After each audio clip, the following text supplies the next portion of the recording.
Hello दोस्तों, नमस्कार। आपका हमारे YouTube चैनल एजुकेशन 101% में हार्दिक स्वागत है। कल की क्लास में हम लोगों ने देखा था कि जो धार्मिक सुधार थे, समाज में जो बुराइयां थी, सामाजिक सुधार कैसे हुआ।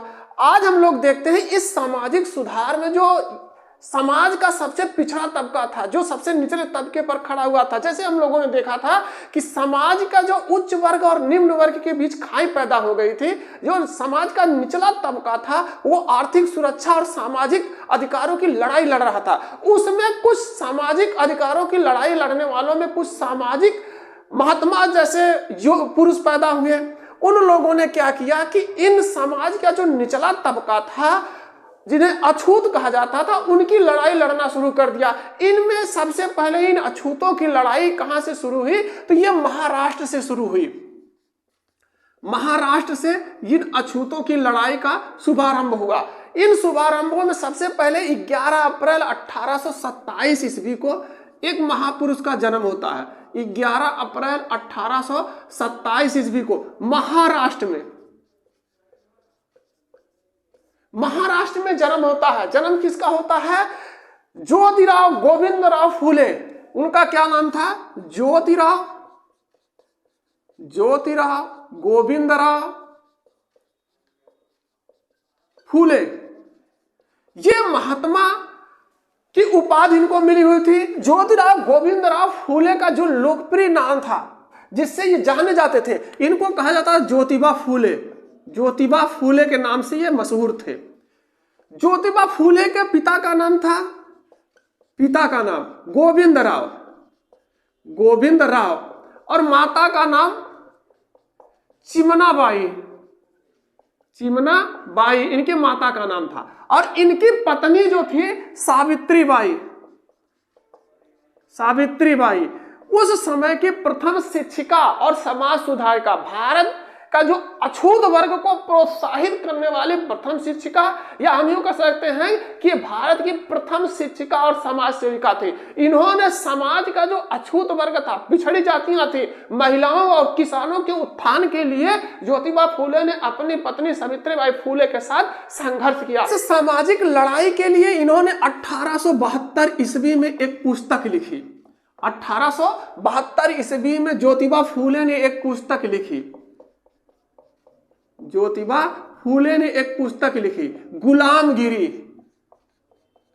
गुलामगिरी पुस्तक लिखी। और इन्होंने क्या किया? 1873 ईस्वी में इस सामाजिक लड़ाई के लिए एक संस्था बनाई, सत्य शोधक समाज की स्थापना कर दी। सत्य शोधक समाज नामक जो है संस्था की स्थापना की, जिसके माध्यम से समाज का जो पिछड़ा तबका था, महिलाएं थी या किसान थे, अछूत थे, उनकी लड़ाई इन्होंने लड़ना शुरू कर दिया। जो सत्य शोधक समाज था, इसकी स्थापना कहां पे इन्होंने किया? तो इसकी स्थापना बंबई में किया। इन्होंने और क्या किया कि एक पुस्तक की रचना की, सार्वजनिक सत्य धर्म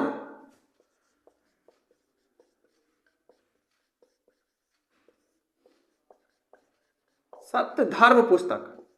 इन अस्पृश्यों का, इन अछूतों की लड़ाई लड़ने वाले एक और महापुरुष, जिन्हें हम भारत रत्न और संविधान निर्माता के रूप में भी जानते हैं, इनका जन्म 14 अप्रैल 1891 ईस्वी में मध्य प्रदेश के महू नामक स्थान पर हुआ था। ये बाबा साहब भीमराव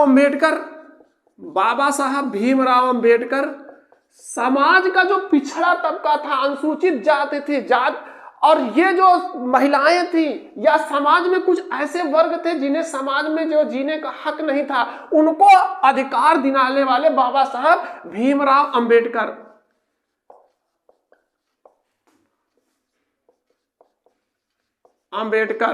इनका पूरा नाम था भीमराव रामजी अंबेडकर।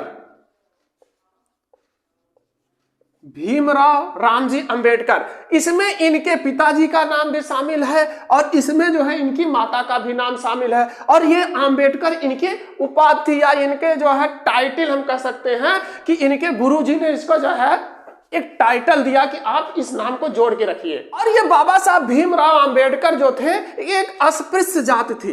अस्पृश्य जात माहर से संबंधित थे, अस्पृश्य जात माहर से संबंधित थे। इन्होंने समाज सुधार के लिए काफी कार्य किया और इसके लिए इन्होंने कुछ संस्थाओं का भी निर्माण किया, जिसके माध्यम से जो है समाज में जो बुराइयां थी, जो अछूतों के साथ दुर्व्यवहार किया जा रहा था, उसको दूर करने का पूरा प्रयास किया। इसके लिए इन्होंने क्या किया कि 1920 ईस्वी में द ऑल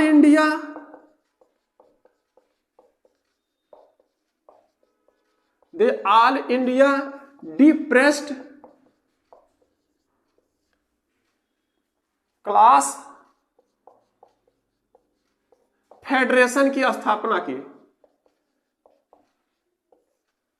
इन्होंने the all India depressed class federation की स्थापना की। तो ये क्या है कि ये भारतीय स्तर के नेता बन गया, अर्थात इनकी जो क्वालिटी उच्च स्तर के नेताओं में शुमार हो गई। भारतीय उच्च स्तर के जो नेता थे उनमें इनको शामिल किया जाना शुरू कर दिया। कब? 1920 ईस्वी में, जब इन्होंने एक संस्था बना ली। इन्होंने क्या किया कि 1924 ईस्वी में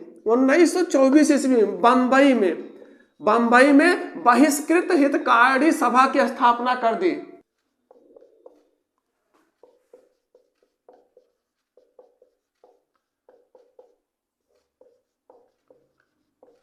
और 1924 ईस्वी में ही इन्होंने क्या किया कि 1924 ईस्वी में अनुसूचित जाति परिसंघ की स्थापना कर दी। अनुसूचित जाति परिसंघ की स्थापना करी। बाबा साहब भीमराव अंबेडकर ने और क्या किया, 1927 ईस्वी में बहिष्कृत भारत नामक पत्रिका का संपादन किया। बहिष्कृत भारत नामक पत्रिका का जो है इन्होंने संपादन किया। अपनी बात को समाज में फैलाने के लिए इन्होंने इस पत्रिका का जो है सहारा लिया, बहिष्कृत भारत नामक पत्रिका। साथ में इन्होंने क्या किया, 1927 ईस्वी में ही जो समाज में हिंदुओं और अछूतों के बीच जो सामाजिक परिदृश्य दूरी बन गई थी, तो में सामाजिक समानता के प्रचार के लिए, जो सामाजिक समानता है उसके प्रचार के लिए इन्होंने एक संघ की स्थापना कर दी, सामाजिक समता संघ की स्थापना कर दी। अंत में इन सभी बुराइयों और इन सभी संघर्षों से परेशान होकर भीमराव अंबेडकर ने क्या किया कि हिंदू धर्म का त्याग कर दिया और इन्होंने क्या किया कि बौद्ध धर्म स्वीकार कर लिया। अंत में जो है बाबा साहब की मृत्यु हो जाती है 6 दिसंबर 1956 ईस्वी में। दिल्ली में इनका निधन हो जाता है। इन अछूतों के उद्धार के लिए महात्मा गांधी जी ने भी कुछ योगदान दिया।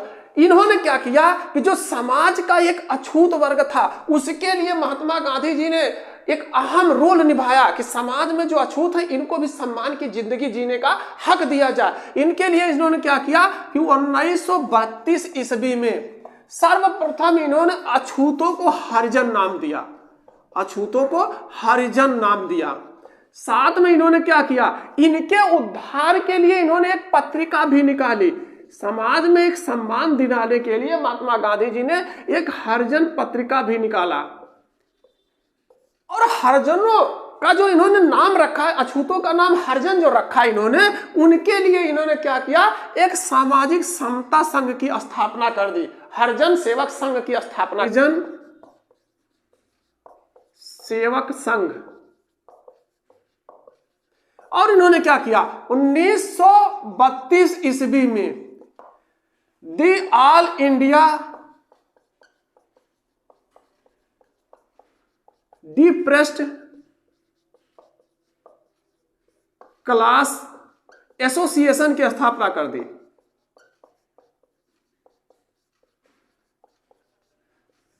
हरिजनों के उद्धार के लिए इन्होंने एक संस्था बनाई, the all India depressed class association.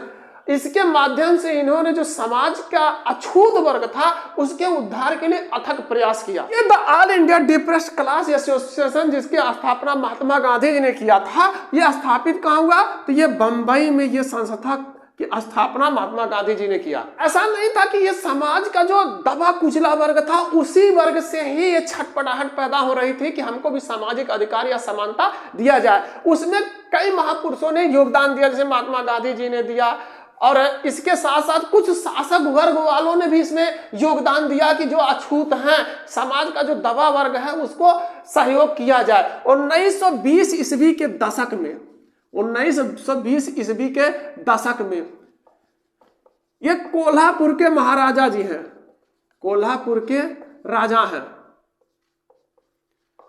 Sahu जी महाराज। साहू जी ने क्या किया कि जो ये अछूत हैं इनके लिए उन्होंने अपने साम्राज्य में क्या किया, अपने साम्राज्य में किया कि आरक्षण व्यवस्था लागू कर दी। जैसे आज है हर जगह आरक्षण व्यवस्था चलती है, उसी तरीके से सबसे पहले साहू जी महाराज ने क्या किया कि अपने शासन सत्ता, जहां तक इनकी शासन सत्ता थी उसमें इन्होंने आरक्षण व्यवस्था लागू कर दिया अछूतों के लिए। साथ में इन्होंने क्या किया कि जो कर्मकांड हैं, कर्मकांड जिन्हें केवल ब्राह्मण संपादित करवाते थे, इन्होंने क्या किया कि गैर ब्राह्मणों को इस कर्मकांड के लिए प्रोत्साहित किया।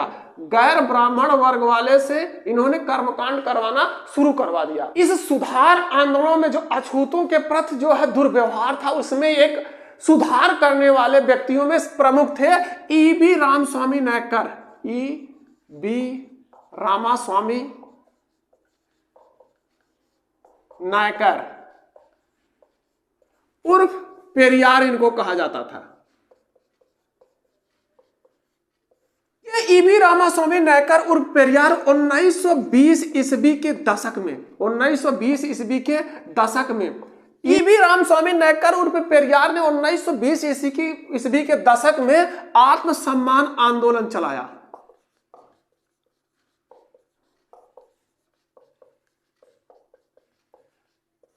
इस आंदोलन में जो आत्मसम्मान आंदोलन इन्होंने चलाया, इसमें इन्होंने क्या कहा कि जो समाज है ऐसा करिए कि बिना ब्राह्मणों की शादी विवाह करिए, बिना ब्राह्मणों के है शादी विवाह का कार्यक्रम करिए। साथ में इन्होंने क्या कहा कि जबरदस्ती, जबरन आप जो है मंदिरों में प्रवेश करिए, मंदिरों में आप जबरन प्रवेश करिए। साथ में क्या इन्होंने कहा कि जो मनुस्मृति है, जो हिंदुओं का कानूनी ग्रंथ जिसको हम लोग कहते हैं मनुस्मृति, इसको जला दो, ये ना रहेगी ना ये समस्या पैदा करेगी। ऐसा किसने कहा? ई.बी. रामास्वामी नायकर 1920 ईस्वी के दशक में जब इन्होंने आत्मसम्मान आंदोलन चलाया तो उसमें कहा, उन्होंने कहा कि इस मनुस्मृति को जला दो।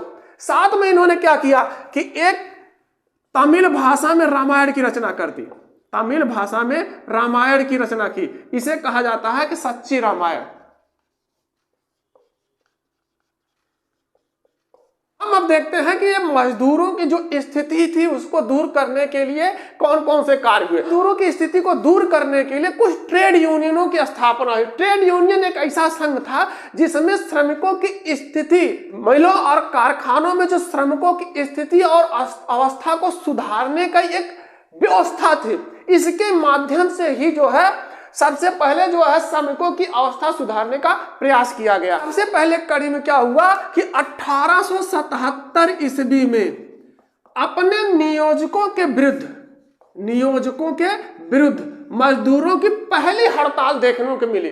पहली हड़ताल देखने को मिली। हड़ताल कहाँ मिली? नागपुर एम्प्रेस मिल में।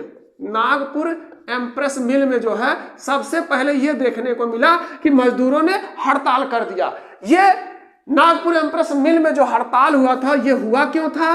मजदूरी की दर थी, उसके लिए इन लोगों ने हड़ताल किया। ये सबसे पहले हड़ताल थी 1877 ईस्वी में। इसके बाद आते हैं एक एन.एम. लोखंडी। एन.एम. लोखंडी इन्होंने क्या किया? 1890 ईस्वी में एक संगठन बनाते हैं, बॉम्बे मिल hand association.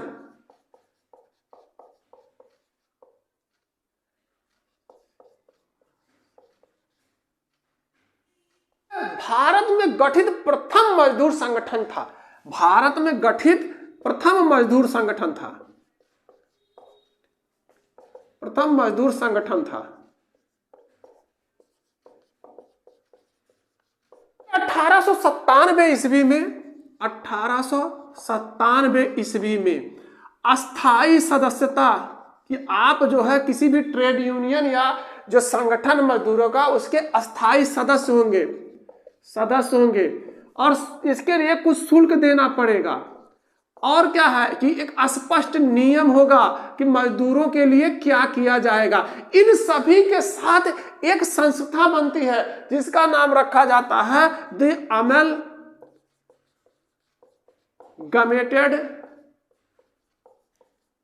Society, the amalgamated society of railway servant, the amalgamated society of railway servants of India and Burma का गठन होता है। इन मजदूरों की आर्थिक स्थिति को सुधारने के लिए, उनकी जो समस्याएं थी उसको दूर करने के लिए महात्मा गांधी जी ने भी 1918 ईस्वी में, महात्मा गांधी जी ने 1918 ईस्वी में क्या किया, अहमदाबाद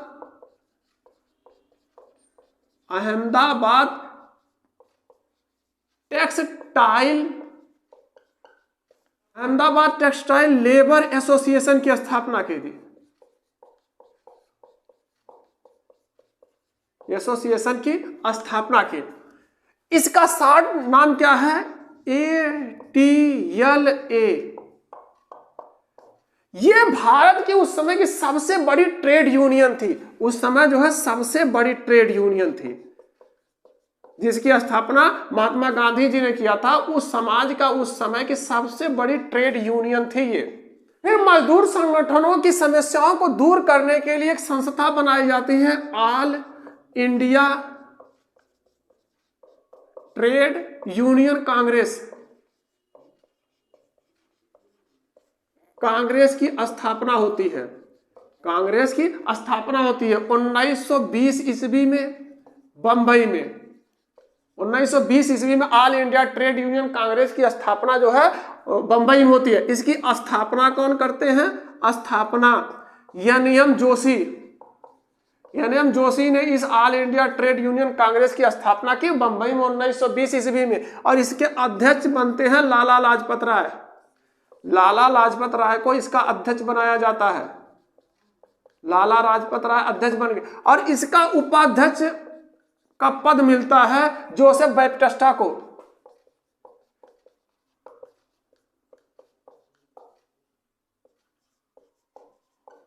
दीवान चमन लाल को महामंत्री का पद दिया जाता है। दीवान चमन लाल को महामंत्री बनाया जाता है, महामंत्री का पद मिलता है। इस all India trade union Congress के जो है महामंत्री दीवान चमन लाल को बनाया जाता है। सर्वप्रथम एक प्रांतीय स्तर पर जो है मजदूरों का संगठन बनता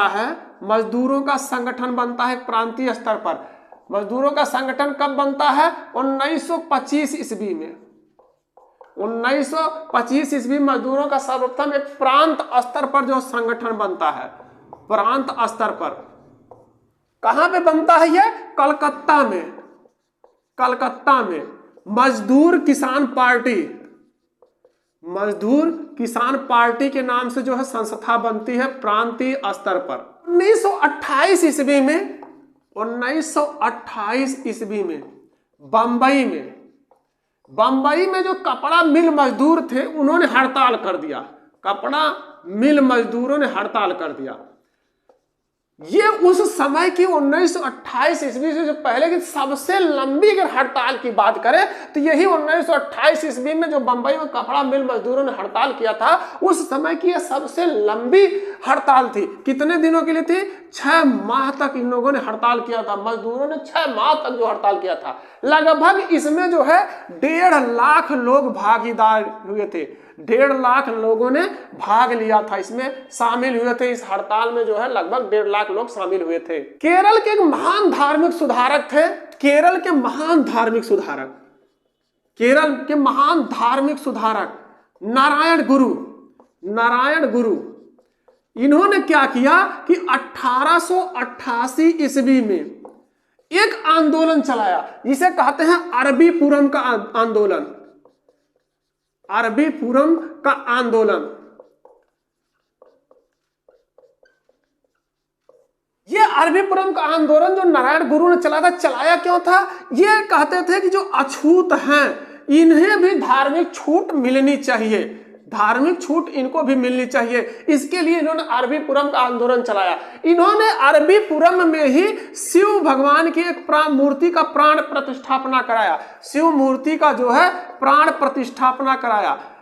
और इन्होंने क्या कहा कि ये जो समाज में है ये सभी लोग जो है एक हैं, अर्थात यहां पर जितने भी लोग हैं उनकी केवल एक जाति है, एक ईश्वर है और एक धर्म है, इसके अलावा कुछ भी नहीं है। उसके बाद इनके शिष्य जो है अयप्पन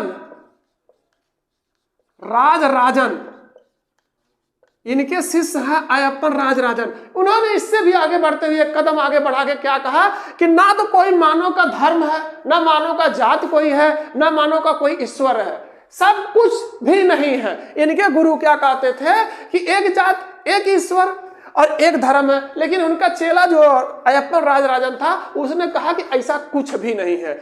आज की क्लास में हम लोगों ने देखा कि जो धार्मिक सुधार आंदोलन थे उसमें किन किन लोगों ने योगदान दिया। कल की क्लास में हम लोग देखते हैं कि जो ये किसान आंदोलन थे, समाज में किसानों ने जो आंदोलन किया था, कब किया और कहां पर किया। आज की क्लास में बस इतना ही। अगर हमारी वीडियो पसंद आती है तो लाइक करें, साथ में शेयर भी करें। अगर चैनल पर नए हैं तो चैनल को सब्सक्राइब करें, बेल आइकन दबाना ना भूलें जिससे आने वाली वीडियो का नोटिफिकेशन आपको मिलता रहे।